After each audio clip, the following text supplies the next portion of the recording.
His hands were already on my hips, and I couldn't breathe. I was pressed against the cold hotel room wall, the lights dimmed low, our bodies inches from full surrender. I could feel the heat of his breath dancing across my cheek, the tension between us too thick to ignore.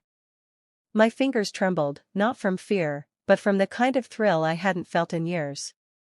His chest rose and fell as he looked at me like I was a secret he wanted to unwrap slowly. His lips grazed the corner of my mouth. My thighs quivered. "I've wanted you since the first moment I saw you," he whispered, his voice like velvet mixed with fire. And just before I let him kiss me again, just before I completely gave in. Movie camera speech balloon wait, before I tell you everything that happened in this room, make sure you hit that like button, subscribe to this channel, and turn on notifications so you don't miss any of these real stories. Trust me, you'll want to hear all of it. Let me start from the beginning. My name doesn't matter. Who I am out there isn't important for this story. What you need to know is that I've been married for 11 years. To a good man, in theory. The kind of man who looks great on paper. Financially stable. Respectable. A hard worker. The kind of man my parents were proud I married. But behind the doors of our picture-perfect home in Alpharetta, Georgia, things were dead. We don't fight. We don't even talk much. We coexist. Like roommates. Sometimes not even that. For years, I distracted myself. Built my own business. Grew my brand. Did the Instagram wifey thing. Cooked dinners, dressed cute, played hostess. I even started a skincare line that went viral locally. To the outside world, I was the strong, self-made, classy woman every man wanted and every woman envied. But deep down? I was bored. And lonely. And aching in places I forgot existed. One day, after yet another weekend of being alone while my husband was on one of his frequent business trips, I decided to do something for myself. I signed up at a downtown gym. Somewhere that wasn't filled with soccer moms and protein shake brothers. I wanted real energy. Grit. Something different. That's when I saw him. Malik. Tall, broad shoulders, dark skin that shimmered with sweat, and a jawline that made me bite my lip without realizing. He wasn't just attractive, he moved like a man who was sure of himself. Confident. Smooth. The way he handled the weights. Lord. The first time I saw him, I literally forgot what machine I was walking toward. My body paused before my brain caught up. He noticed me staring. And instead of looking away, he smirked. That smirk would haunt me later in the best way possible. We didn't talk the first day. But on the second? I was finishing a set on the leg press machine when he walked past me, towel slung over one shoulder, wearing a black sleeveless shirt that showed off just enough to make me blush. "You're strong," he said, casually. I smiled. "I try." He nodded toward the weights. "You're pushing more than most guys in here." "Well, maybe I'm trying to outlift some bad energy," I joked. He laughed. God, his laugh. "That's the best kind of therapy," he said. "I'm Malik." I hesitated. "Lena," I replied. "It's not my real name, but it's the one I gave him." From there, it was like we just clicked. We started seeing each other at the gym around the same time, almost like it was unspoken. I looked forward to those sessions more than I looked forward to anything else in my life. We'd talk between sets. He was funny. Smart. Direct, but respectful. Told me he'd been in the army, now worked remotely in IT. Grew up in South Atlanta. Loved Miles Davis and J. Cole. Had a smile that made my knees weak and a voice that could melt steel. I told him I was in skincare and wellness. I didn't tell him I was married. Not yet. I wasn't sure if I was flirting at first, but the more we talked, the more I realized I was already too far gone. One evening, I stayed longer than usual. It was raining outside, hard. Malik offered to walk me to my car. We stood under the edge of the building as water poured down all around us. He didn't say anything for a moment, just looked at me with eyes that saw everything I tried to hide. I don't know what your situation is, Lena, he said quietly, but I see you. I see that look in your eyes. You're not as happy as you pretend to be. I swallowed. I don't know what you mean. He leaned closer. I think you do. I should have walked away. I should have gotten in my car and gone back to my cold bed and colder husband. But instead, I stepped into him. Close enough to feel his heat. I looked up at him and said, then stop looking and do something about it. He didn't waste another second. His lips found mine like they'd been waiting a lifetime. And baby, when I tell you I felt it in my toes. I mean every inch of me came alive. He kissed me like a man who wanted. Not out of duty, not out of habit, but out of desire. And when his hands found my hips that night in the hotel room, it wasn't just lust. It was release. It was my body screaming thank you. I didn't go home that night. I told my husband I was staying with a girlfriend after our ladies' night. A lie I told without blinking. He was out of town anyway, some conference in Miami. As always. While he was probably sipping cocktails with colleagues, I was in a downtown hotel room tangled in sheets, covered in the scent of Malik. He didn't just touch my body, he touched something in me I didn't even know was dying. And the crazy part? It wasn't even the sex that destroyed me. It was his voice. The way he spoke to me afterward. Calm. Deep. Real. You don't have to explain yourself, he said as I lay with my head on his chest. I can already tell. You've been surviving, not living. Those words broke me. Because they were true. We saw each other again 3 nights later. I told myself it was just a talk, you know, to see where his head was. But by the time he opened the door to that same hotel suite, and I saw that slow smirk on his lips again, I knew damn well why I came. He greeted me in a fitted tee, joggers, barefoot. Smelled like clean soap and something expensive. No cologne, just him. You came back, he said. I didn't plan to, I lied. His grin widened. Liar. We both laughed. But it was true, I couldn't stay away. He poured us wine. Played music, low jazz with hints of neo-soul. He moved like a man with rhythm, with soul in every gesture. He didn't rush anything. And when we sat on the couch, barely inches apart, the energy between us made my heart pound. I don't usually do this, I said quietly, trying to explain away my own behavior. He looked at me for a long second. You don't need to justify shit to me, Lena. I'm not here to judge you. His voice. Lord have mercy. Malik's voice had this low, raspy warmth, like honey laced with smoke. Every time he spoke, it poured over me like silk, brushing over all the cracks in my spirit. We sat for a while, just talking. He told me about growing up without his father. Being raised by his mother and 2 sisters. How he learned to read a woman's energy early. Women carry weight men never notice, he said. But I notice everything about you. I swallowed hard. You're strong as hell. But your eyes. They give you away. That man saw through me like glass. I didn't mean to open up. I didn't plan to tell him my marriage was hollow. That I hadn't been touched like a woman in years. That I sometimes cried in the shower so no one would hear me. That I felt invisible in my own home. But it all came out. And he listened. Not like my husband, nodding while checking his emails. Malik listened with his eyes, his chest, his whole being. I hate that he made you forget who the hell you are, he said. I let him, I whispered. He shook his head. Nah, baby. You were just surviving. That's not your fault. The way he called me baby. Y'all don't understand, he could have asked me to jump off a damn cliff in that moment and I might have said okay. Later, in bed, after hours of deep conversation, I laid on my stomach, half covered in the sheets.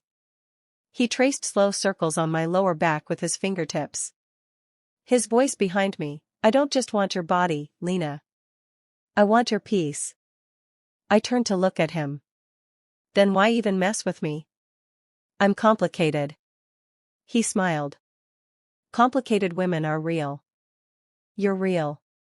And real is rare."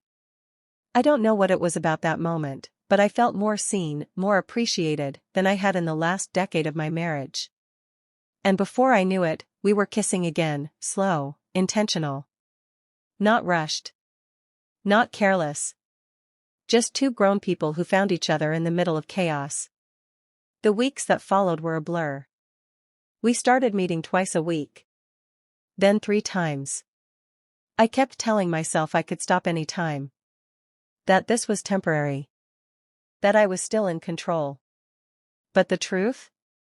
I was addicted. We didn't just have sex, we connected. Deep talks, pillow fights, long walks downtown at night.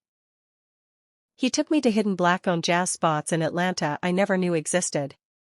Places with dim lights, heavy bass lines, and red wine that tasted like secrets. He introduced me to food that danced on my tongue and ideas that lit up my mind. We talked about race, culture, music, books. He even teased me for never watching The Wire. I pretended to be insulted, but I loved how he made me feel young and curious again. It was never just about lust. It was about freedom. But like all forbidden things, the fire burns brightest right before it explodes. And I was about to cross a line that would make it nearly impossible to return to the woman I once was. The first time Malik kissed me, really kissed me, it wasn't in that hotel room. It wasn't during sex or after a glass of wine. It was in the middle of a parking garage. In broad daylight. With people walking by. And I let him. We had just finished a gym session. I was wearing black leggings, an oversized hoodie, and my hair was a mess from the steam room. I looked like nothing special. But to Malik? You'd think I was wearing diamonds. "You got that glow today," he said, leaning on the passenger side of my car, sweat still glistening on his arms. "Stop," I laughed, tugging my hoodie over my head. "I look crazy." "No," he said, stepping closer. "You look free." That word hit me hard. Free. I hadn't felt free in. I couldn't remember when. Maybe before the wedding. Maybe before I forgot who the hell I was.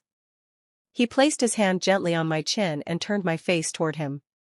And then it happened. He kissed me. Slow. Tender. But firm, like he needed to claim something he'd been waiting on for too long. I didn't flinch. I didn't stop him. I leaned in. I let him taste me. Movie camera speech balloon. If you've made it this far, don't forget to like, share this video, and subscribe for more raw, real confessions. Because trust me, what happened after that kiss? It changed everything. That kiss lit something inside me I hadn't felt in over a decade. It wasn't just physical. It was spiritual. Like our mouths had known each other in another life. When it ended, we stood there, breathless. He smiled and said, "I've been waiting to do that since the first day you walked past me in that gym." I looked up at him, heartbeat pounding. "Why didn't you?" "Because I was afraid once I started, I wouldn't be able to stop." And he wasn't wrong. We didn't meet in the hotel that week. Instead, he took me out. A real date. A Friday night in downtown Atlanta, just past the Beltline, where the city lights blur into music and laughter. He picked me up in a simple black truck, clean, no flashy flex, just grown man energy. He opened the door for me, played D'Angelo low in the background, and wore that damn cologne I couldn't stop smelling on my sheets days later. We went to a rooftop lounge. Black-owned. Live soul band. Black and white couples danced like no one was watching. And for once, I didn't feel like someone's wife pretending to be happy. I felt like a woman being desired. I told him more about my life that night. How I used to love painting before marriage killed my creativity. How my husband hadn't touched me in years without it feeling forced or rushed. How I used to dream of running away, but stayed because it was comfortable. Malik never judged. Never lectured. Just listened. And when he looked at me across that candlelit table, I swear, I felt like the only woman in Atlanta. "You're not the kind of woman who should be forgotten," he said. Then he reached across the table and touched my hand. It wasn't sexual, it was intimate. And that intimacy was more dangerous than anything we'd done. I told him I couldn't sleep with him again. That it was getting too deep. That I was losing control. He said, "Then let's just talk. No pressure." He kept his word. That night, we didn't have sex. We stayed in the hotel suite, ordered takeout, and lay on the bed, fully dressed, talking for hours. About his time in Afghanistan. About the woman who broke his heart at 24. About his dreams of owning a fitness brand one day. I told him about my first love before I married my husband. The one who made me believe in butterflies. The one who left. Malik brushed my cheek. "I'll never leave you unless you tell me to." Those words scared me more than anything. Because I was starting to believe him. The next time we met? I didn't wear lingerie. I didn't do my hair. I showed up in a t-shirt and jeans, minimal makeup, heart pounding. And the moment he opened that hotel door, I pushed him against the wall and kissed him. Hungrily. Desperately. Like a woman who had waited too long to be wanted the right way. We made love that night, not just had sex. And I know how that sounds, especially since I still wore a wedding ring. But every second in his arms made me forget who I had pretended to be for too long. He held me like he was afraid I'd disappear. And maybe part of me already had. At some point after midnight, we lay tangled in the sheets, the city lights flickering through the curtains. I asked him, "Are you afraid of what this could turn into?" He looked at me and said, "No. I'm afraid it'll end before it ever really begins." I didn't have an answer for that. Because deep down, I was afraid of the same thing. The problem wasn't falling for him. The problem was how easy it was. Movie camera speech balloon, it was never just a fling. It became something I couldn't control. And if you think the tension ends here, you're wrong. Don't forget to like and subscribe. They say when a woman cheats, it's emotional first. I used to judge women like that, thought I was above it. I had my skincare business, my custom closet, my husband who made 6 figures. I had brunches, Pilates, and a book club full of other wives who swore they were fulfilled.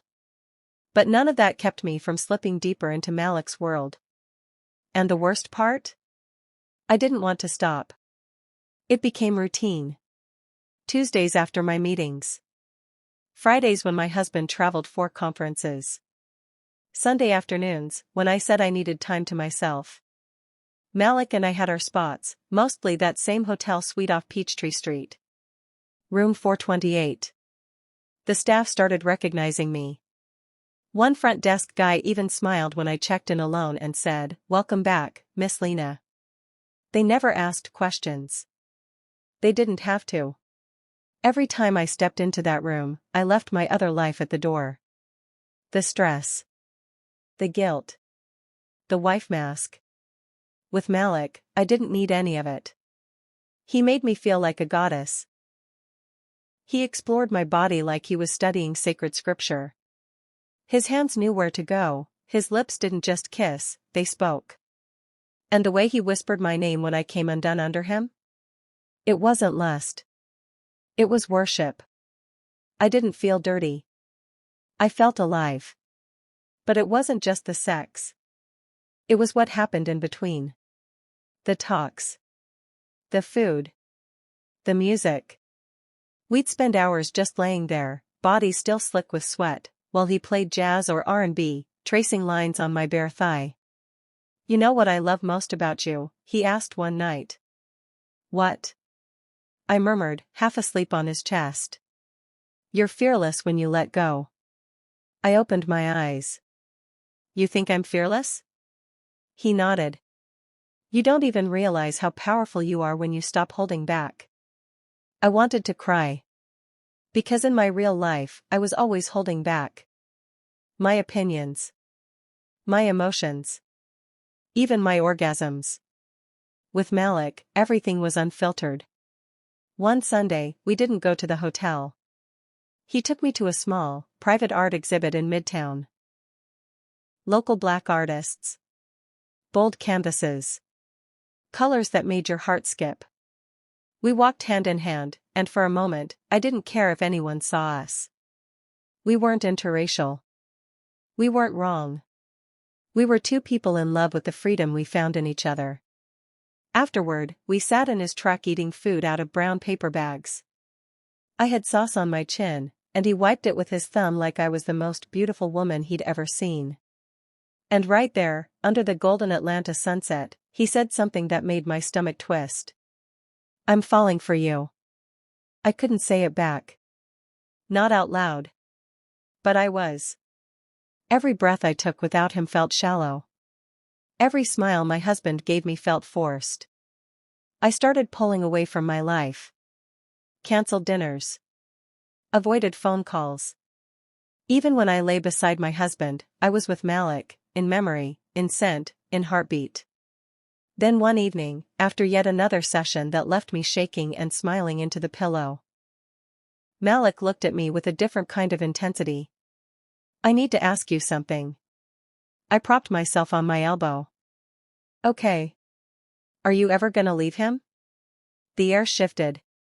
I froze. I don't want to pressure you, he added quickly, but I need to know if I'm wasting my time, falling for a woman who belongs to someone else. I looked away.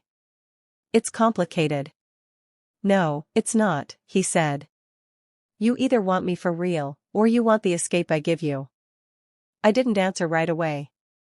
Because the truth was, I wanted both. That night, we didn't make love. We didn't even undress. We just lay on opposite ends of the bed, the silence between us louder than the city outside. He walked me to my car, kissed me on the cheek, and said, "Take your time, but I won't wait forever." Movie camera speech balloon. If you've ever been torn between comfort and passion, you already know how this ends. But then again, you don't. Like this video, share it with someone who understands, and subscribe. For days, I didn't hear from him.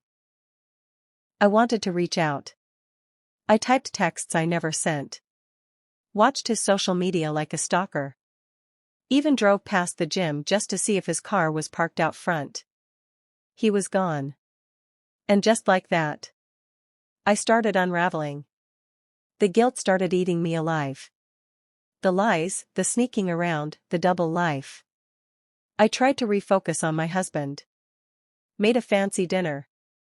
Wore a new dress. Put on red lipstick. He barely looked up from his laptop. Thanks, babe, he mumbled. I'm slammed tonight. I went to the bathroom and cried quietly, again. Because the man who was mine didn't even notice me. And the man who wanted me had walked away. But life has a twisted sense of humor.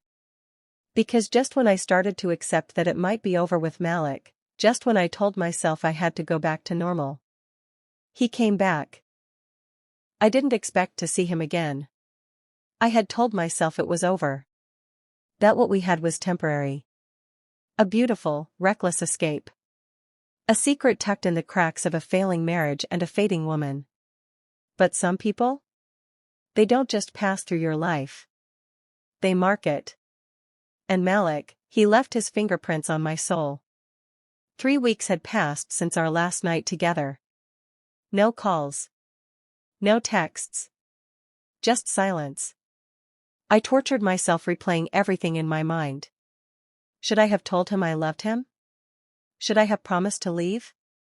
Should I have let him go sooner so he wouldn't break both our hearts? Every time I picked up my phone to call him, shame stopped me. Until one night, I couldn't take it anymore. I dressed up and went to a lounge we once visited together. Same rooftop. Same dim lights. Same slow, sexy playlist humming through the air. I sat at the bar, ordered a glass of red, and stared at the city lights like they held the answers. And then, I felt him before I saw him. He walked in, black leather jacket over a white tee, jeans hugging his thighs just right. Still that same calm fire in his stride. Still the man who ruined me with nothing more than a look. Our eyes locked across the room. Time stopped. He walked over slowly, never breaking eye contact. "Lena," he said, voice low. "Malik." We stood there for a second, unsure of what came next. He reached out and gently touched my wrist. "I missed you," he said. I bit my bottom lip. "Then why'd you disappear?" "Because I needed to see if you'd fight for me. For us." "And did I?" I asked, not sure I even believed in myself anymore. He gave a soft smile. "You're here, aren't you?" We didn't go to the hotel that night. We didn't need to. We ended up at his place, modest, clean, candles lit like he expected me even when he didn't. He made me tea. Sat with me on the couch. We didn't rush into anything. We just existed in each other's presence. It was the most peaceful I'd felt in weeks. When he finally leaned in and kissed me, I melted. But this time, it was different. It wasn't a hungry, secret kiss stolen in a parking lot or hotel hallway. It was a homecoming. We made love like we had nothing left to prove. No games. No guilt. No hiding. Just skin on skin. Moan on moan. Every stroke a reminder, I'm still yours. And I never stopped being. When we finished, I lay on his chest, heart pounding, staring at the ceiling like it held God's judgment. "I wish we met before I got married," I whispered. He traced lazy lines along my spine. "But if you did, maybe you wouldn't have needed me like this." I looked up at him. "You think what we're doing is wrong?" He paused. "I think what you had before me was the real crime." That hit deep. Because I knew exactly what he meant. The next morning, I stood at his kitchen counter wearing only his t-shirt, sipping coffee as the sun crept through the blinds. He came up behind me, wrapped his arms around my waist, and kissed the back of my neck. "I can't be your secret forever," he said softly. I knew it was coming. "I know." "Do you love me?" he asked, his voice suddenly vulnerable. I turned to him. Looked him dead in the eyes. And nodded. "I love you, Malik. I really, really do." He exhaled like he'd been holding that breath for weeks. We both knew what that meant, and what it didn't. I wasn't going to leave my husband. Not yet. It wasn't because I loved him. It wasn't even about money. It was about fear. About what people would say. About rebuilding my life from scratch. But I promised Malik one thing. I won't lie to you anymore. If I stay, it'll be my choice. But I won't pretend I don't belong to you in ways he never even tried to understand. And somehow, that was enough for now. Movie camera speech balloon. Some people think this story is about cheating. It's not. It's about waking up. About being wanted. About remembering who the hell you are after years of forgetting. If this hit you somewhere deep, like it did me, hit that like button, share it with someone who gets it, and subscribe to the channel. There's more stories where this came from. It's been a few months now. We still see each other. We still meet in places where no one knows our names. He still calls me his, even when I leave him with tears in my eyes. And maybe one day, I'll leave the safety of what I've known and fall fully into what I've craved. Or maybe I'll stay stuck between two lives. But I'll never forget what Malik gave me. He didn't just love my body. He reminded me I had a soul.